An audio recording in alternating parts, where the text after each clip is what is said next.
Saya Cikgu Lee. Okay. Jadi kali ini kita akan bincang satu lagi contoh tindak balas yang merupakan tindak balas redox juga, iaitu tindak balas pengesaran logam daripada larutan garamnya. Okey, apakah itu pengesaran logam? Jadi iaitu kita boleh guna contoh dalam gambar. Pengesaran logam adalah apabila satu logam dimasukkan ke dalam larutan garam logam yang lain. Contohnya Zn dimasukkan ke dalam larutan cuprum 2 nitrat. Ataupun kadang-kadang cikgu suka buat joke lah. Dia macam rampas isteri dia. Rampas girlfriend lah. Jadi konsep dia yang ini. Okay. Jadi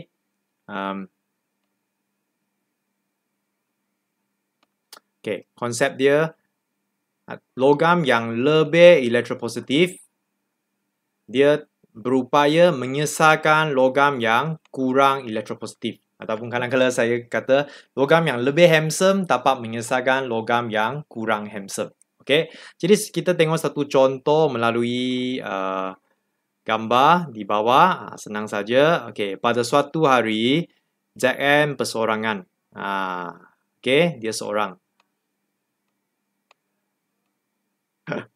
Okey, dia datang ke rumah siapa? Cuprum 2 yang telah berkahwin dengan nitrat. Maka tindak balas pengesaran berlaku. Di mana Zn adalah lebih handsome ataupun lebih elektropositif, dia dapat menyesatkan cuprum. Okey, maka bagaimana kita tahu bahawa tindak balas pengesaran berlaku? Kerana ada perubahan. Contoh, warna biru larutan cuprum 2 nitrat dia menjadi semakin pudar. Ini menunjukkan bahawa kepekatan ion Cu2+ semakin berkurang kerana Cu2+ ini telah menerima elektron dan menjadi Cu. Manakala di bawah sini kita akan nampak pepejar perang terenap. Ini menunjukkan cuprum terbentuk. Cuprum disesat keluar. Okey. Dan manakala zinc ini kepingan zinc ini dia akan semakin nipis kerana zinc telah menjadi Zn2+. Zn telah menjadi Zn2+. Ataupun kita boleh kata zinc telah dioksidakan. Okey, baik. Kita boleh belajar juga bersamaan. Terdapat 3 jenis bersamaan. Murid-murid kena jelas. Iaitu pertama, kita namakan dia setengah bersamaan. Setengah bersamaan dia ada 2. Satu pengoksidaan, satu penurunan. Okey, kepingan zinc kita guna Zn telah menjadi Zn2+ plus 2E. Okey, atom zinc telah melepaskan elektron, maka dia adalah penoksidan. Ataupun cikgu lebih suka tengok nombor dia, Zn perseorangan dia kosong. Zn2+, nombor penoksidan dia adalah positif 2. Jadi nombor bertambah, maka dia adalah penoksidaan. Okey, dan satu lagi tindak balas, cuprum 2. Cuprum 2 digunakan, jadi kita mula dengan Cu2+ dan menerima 2 elektron menjadi Cu. Okey, ini adalah proses penurunan. Okey, manakala kita akan, lepas itu kita mungkin dikehendaki menulis bersamaan ion. Minta maaf. Okey, kita dikehendaki menulis bersamaan ion. Ingat tak macam mana buat persamaan ion? Kita combine 2 setengah bersamaan. Okey, sebelum kita gabungkan dua-dua ini, kita kena pastikan elektron dia adalah sama. Jadi 2E, 2E. Okey, sama, kita boleh cancel. 2E ini sama, 2E sama. Okey, akhirnya kiri kita salin dengan kiri. Jadi kita dapat yang inilah Zn campur Cu2+. Dan kanan kita salin dengan kanan. Zn2+ campur dengan Cu. Okey, maka ini adalah bersamaan ion. Akhir sekali untuk bersamaan kimia kita buat seperti biasa, iaitu zinc digunakan, maka formula dia Zn, dan cuprum 2 nitrat. Cuprum 2 nitrat. Jadi Cu2+ jadi tukar cincin, cuprum 2 nitrat inilah formula dia. Lepas itu Zn dia lebih elektropositif daripada Cu. Maka Zn akan menyesatkan Cu atau merampas girlfriend dia. Jahat lah. Okey, Cu ini dia dia menyesatkan Cu. kasihan see you lonely di sini. See you lonely. See you berseorangan saja, kasihan. See you menangis saja. Jadi JN telah mengesahkan see you disesalkan, dan JN berkahwin dengan NO3. Teng. Okey, mereka berkahwin. Merah lah, guna merah. Okey. Inilah persamaan kimia dia. Okey, jadi ini adalah tindak balas pengesaran logam daripada larutan garamnya. Okey, jadi soalannya adalah bagaimana kita tahu siapa lebih handsome, ataupun bagaimana kita tahu siapakah lebih elektropositif. Jadi kita boleh rujuk kepada siri elektrokimia. Macam contoh di sini, bagaimana kita tahu Zn adalah lebih elektropositif daripada Cu, maka Zn boleh mengesahkan Cu. Kena rujuk kepada siri elektrokimia. Okey, kita tengok apakah itu siri elektrokimia. Okey. Jadi siri elektrokimia adalah satu siri logam yang disusun mengikut tertib keupayaan tertib piawai. Jadi boleh dikatakan bahawa siri elektrokimia ini adalah sebahagian daripada siri keupayaan elektrod piawai. Jadi soalan murid pun tanyalah, cikgu, apakah itu keupayaan elektrod piawai? Itu dalam subtopik 1.2 kita akan belajar. Setakat ini kita tak payah hafal siri ini. Setakat ini kita tengok nilai dululah. Kita tengok siri elektrokimia dulu. Okey, kita tak payah buat apa-apa dulu. Okey, ini adalah siri elektrokimia, nampak tak? Okey, logam yang lebih atas kita kata dia adalah logam yang lebih elektropositif. Jadi bagaimana kita susun dia di atas ataupun di bawah berdasarkan kepada nilai ini. Nilai ini adalah berdasarkan kepada nilai ini kita panggil dia sebagai E0 ataupun kita panggil dia sebagai keupayaan elektrod piawai. Jadi yang lebih negatif kita letak atas, yang lebih positif kita letak di bawah. Okey. Jadi ini complicated sikit. Jadi apa yang kita perlu tahu senang saja. Yang lebih atas adalah lebih elektropositif. Itu saja. Full stop. Boleh ingat? Setakat ini kita ingat ini saja. Yang lebih atas adalah lebih elektropositif. Nanti ada nota, kita rujuk nota, murid-murid lebih faham. Okey? Baik. Jadi senang cerita, iaitu logam yang lebih atas, dia dapat mengesahkan logam yang di bawah. Kerana lebih atas adalah lebih elektropositif. Okey, kita tengok satu contoh. Ini ada cabaran minda. Boleh kita cuba bincang yang ini. Apa yang dapat diperhatikan kalau cuprum dimasukkan ke dalam magnesium sulfate? Okey, pertama kita kena tahu siapa lonely dulu. Cuprum yang berseorangan, lonely. Cuprum dia berseorangan. Dia datang ke rumah siapa? Dia datang ke rumah Mg yang sudah bercinta dengan SO4, MgSO4. Okey, sekarang ada tindak balas ataupun tidak? Okey, kita tengok Cu dia nak rampas, dia nak mengesahkan Mg. Okey, tak jelas, saya boleh fokuskan. Okey, Mg di atas, Cu di bawah. Jadi Cu ada di bawah. Bolehkah Cu ini merampas isteri dia, merampas girlfriend dia? Jawapannya tak boleh, kerana Cu ini kurang elektropositif, dia kurang handsome. Tapi sekarang handsome tak penting, kaya lebih penting. Okey, kurang kaya. Dia kurang elektropositif. Mg dia lebih elektropositif, dia lebih atas, maka GF dia ikut sekali dengan Mg. Maka adakah tindak balas pengesaran berlaku? Jawapannya tidak. Tindak balas pengesaran tidak berlaku. Apa sebab? Kerana Mg lebih kaya. Kerana Mg lebih elektropositif daripada Cu. Boleh? Okey, senang saja. Jadi kesimpulannya, yang lebih atas boleh mengesahkan yang lebih bawah. Okey, itu sajalah. Baik, tak apa. Kita akan buat kesimpulan menggunakan nota supaya murid-murid lebih faham. Okey, kita tengok nota. Nota. Okey, good. Nota saya lebih ringkas. Okey, lebih jelas. Okey, jadi kita telah masuk satu subtopik yang dinamakan tindak balas pengesaran logam daripada larutan garamnya. Ini adalah satu contoh tindak balas redox juga. Okey, konsep yang perlu dikuasai adalah pertama, logam yang lebih elektropositif dia dapat mengesarkan logam yang kurang elektropositif daripada larutan garamnya. Ini konsep pertama.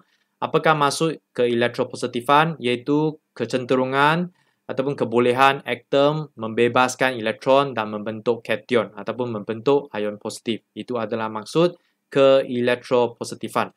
Maksudnya adalah kebolehan atom itu melepaskan elektron dan membentuk ion positif. Itulah maksud ke elektropositifan. Jadi yang logam yang lebih atas dia selalunya lebih tinggi ke elektropositifan dia. Okey, apakah maksud siri elektrokimia tadi cikgu sudah bincang?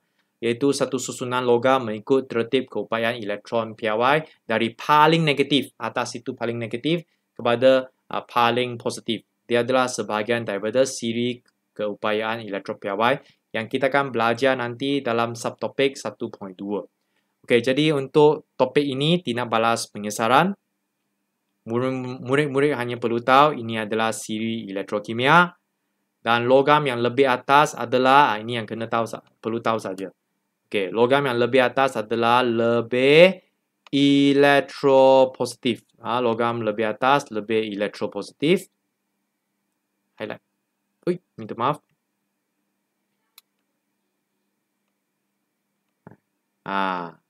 Okey, maka dia lebih mudah melepaskan elektron dan dia mengalami penoksidan. Okey, kerana penoksidan, jadi dia adalah ejen penurunan yang lebih kuat. Boleh faham konsep untuk ini?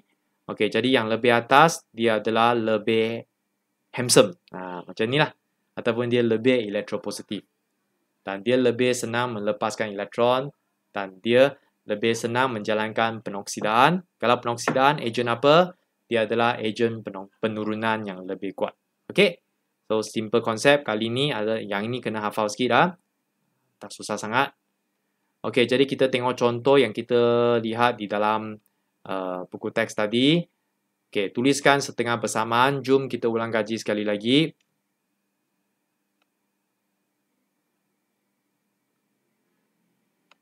Okey, jadi kita tengok kita gunakan zinc, betul tak? Jadi kita bersamaan kita memula daripada zinc, Zn. Jadi Zn akan menjadi Zn2 plus 2e.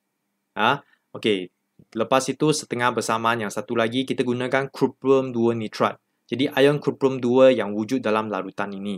Maka setengah bersamaan kita mula dengan Cu2 plus. Okey, Cu2 plus dia akan menjadi Cu dan plus 2e letak di sebelah yang lebih positif untuk meneutralkan charge dia. Okey, inilah setengah bersamaan. Untuk bersamaan ion tadi cikgu sudah bincang, iaitu kita combine setengah bersamaan ini. 2e, 2e, dua-dua ini adalah sama. Jadi kita boleh buat cancellation. Okey, akhirnya kiri saling kiri, kanan saling kanan. Quite simple. Okay, rasanya saya sudah type di sini. Oh, cantik. Oh, saya tulis. Okey, tak apalah. Saya tunjuk di sini ya. Okey, boleh? Tak ada masalah.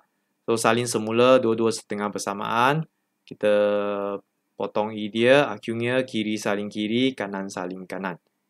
Okey, jadi jawapan dia adalah yang bawah inilah. Bawah ini adalah jawapannya. Okay. Yang dua-dua ini boleh cancel. Ini sepatutnya tak mahu. Kita hanya nak yang bawah ini saja. Kita boleh cancel. Cancel lah. Saya cancel terus. Okey. Supaya murid-murid tak keliru. Okey, bagaimana dengan bersamaan kimia? Jadi zinc Zn. Okey, campur dengan cuprum 2 nitrat CuNO3 bracket 2. Okey, akhirnya ini ini okey, ini tak ada. So, jadi Zn campur dengan cuprum 2 nitrat CuNO3. Okey. Lepas itu Zn akan mengesarkan Cu kerana Zn lebih elektropositif.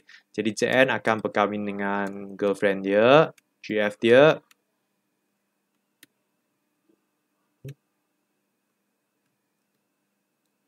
Okay, sorry, typing error. Okay, siapa dilundikan? Jawapannya CU dilundikan. Loh, ni kita akan nampak pekerja okay, ada perhatian. Okay, kita tengok perhatian yang telah cikgu ringkaskan. Okay, perhatian larutan biru kuprum 2 nitrat ini akan semakin pudar kerana ion CO2+ semakin berkurang. Ingat, warna biru adalah disebabkan oleh ion CO2+ ini. Kalau CO2+ hilang, maka warna biru dia juga akan menjadi pudar. Okey, kepingan zinc semakin nipis kerana atom Zn telah mengayon dan membentuk ion Zn2+. Okey, iaitu inilah Zn menjadi Zn2+. Okey, dan pepejar perang terenap kita akan nampak bila kita buat eksperimen, dia ada pepejar perang terenap di bawah kerana pepejar kuprum adalah terbentuk. Okey, seterusnya huraikan proses penoksidan dan penurunan dari segi pemindahan elektron. Okey, nice. Tak susah, senang saja. Saya suka terangkan proses ini gunakan nombor. Okey, jadi cikgu tengok setengah persamaan dia dan lepas tu cikgu akan tukarkan dia kepada ayat dia. Okey, senang sikit kita nak terangkan. Okey, jadi terangkan dari segi pemindahan elektron. Jadi kita kena terangkan dari segi pemindahan elektron. Sama ada melepaskan elektron ataupun menerima elektron. Jadi kita tak boleh terangkan gunakan nombor penoksidan. Tapi kita boleh tentukan proses dia melalui nombor penoksidan. Kita guna cara ini, kosong, ini jadi positif 2. Okey, senang. Nombor bertambah penoksidan. Jadi kita buat ayat, zinc mengalami proses penoksidaan. Okey. Kenapa? Kerana zinc melepaskan elektron. Okey. So, cikgu tak cakap tentang berubah nombor penoksidan kerana soalan ini dia minta terangkan dari segi pemindahan elektron. Dia nak kita terangkan guna elektron. Okey. Jadi, nak terangkan guna nombor penoksidan pun boleh, tapi tak ada masalah. Kerana kita dikehendaki terang dari segi pemindahan elektron. Okey, lepas itu kita tengok ni settle cikgu padam. Okey, yang ini dia mula-mula positif 2, lepas itu dia telah menjadi kosong. Nombor berkurang. Nombor berkurang proses penurunan, jadi kita boleh cakap ion Cu2+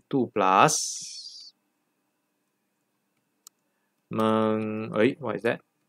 Mengalami proses penurunan. Kenapa? Kerana ion Cu2+. Nampak tak? Plus ini menerima, betul? Okey, menerima elektron.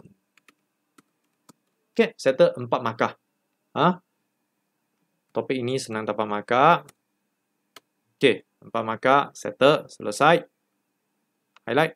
Okey, lepas itu zinc boleh mengesahkan kuprum daripada larutan kuprum 2 nitrat kerana zinc lebih handsome. Jangan tulis lebih handsome lebih elektropositif daripada kuprum. Okey.